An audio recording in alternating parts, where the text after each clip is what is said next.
One nation one election bill को लेकर बड़ी खबर आ रही है। इस बिल को लेकर मोदी कैबिनेट से मंजूरी मिल गई है। वहीं जहां एक तरफ मोदी सरकार इस बिल के पक्ष में तर्क देती है कि इससे चुनावों का खर्च कम होगा, सुविधा होगी और काम में बाधा नहीं होगी, वहीं दूसरी तरफ विपक्ष तर्क देता है कि इससे देश के संघीय ढांचे पर सीधा असर पड़ेगा। केंद्र और राज्य के चुनाव एक साथ कराने से क्षेत्रीय मुद्दे नजरअंदाज हो जाएंगे। आपको बता दें, सूत्रों के मुताबिक संसद के इसी सत्र में इस बिल को पेश किया जा सकता है। कैबिनेट से पास होने के बाद अब इस बिल को लोकसभा और राज्यसभा से पास कराना होगा। सदन में संख्याओं का गेम होगा, क्योंकि दोनों सदनों में इसे सामान्य बहुमत से नहीं बल्कि 2/3 बहुमत से पास कराना होगा।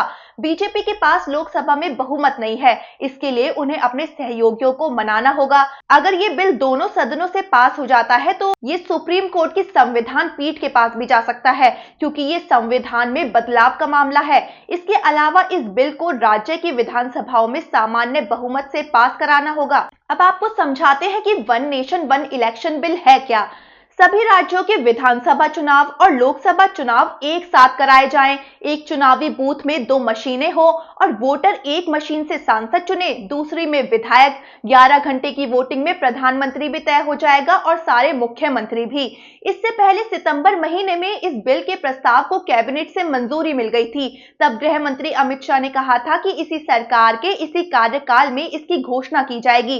कैबिनेट ने पूर्व राष्ट्रपति रामनाथ कोविंद के नेतृत्व में बनाई गई कमेटी की रिपोर्ट को मंजूरी दी थी। दरअसल 2 सितंबर 2023 को केंद्र सरकार ने इसके लिए कमेटी का गठन किया था। इस कमेटी में 8 सदस्य थे। अध्यक्षता पूर्व राष्ट्रपति रामनाथ कोविंद ने की। 14 मार्च 2024 में इस कमेटी ने राष्ट्रपति द्रौपदी मुर्मू को अपनी रिपोर्ट सौंप दी। 191 दिनों की रिसर्च के बाद कमेटी ने 18,626 पन्नों की रिपोर्ट सौंपी थी। कोविंद कमेटी ने साल 2029 में पूरे देश में एक साथ चुनाव करने की सिफारिश की थी। लोकसभा, विधानसभा और लोकल लेवल के चुनाव के लिए एक ही वोटर लिस्ट रखने की बात कही गई।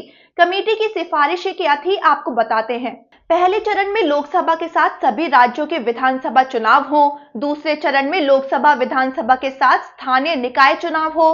पूरे देश में सभी चुनावों के लिए एक ही मतदाता सूची होनी चाहिए। सभी के लिए वोटर आईडी कार्ड भी एक जैसा होना चाहिए। सदन में अविश्वास प्रस्ताव या ऐसी किसी घटना की स्थिति में सदन के शेष कार्यकाल के लिए नई लोकसभा या राज्यसभा के गठन के लिए नए चुनाव कराए जाने चाहिए।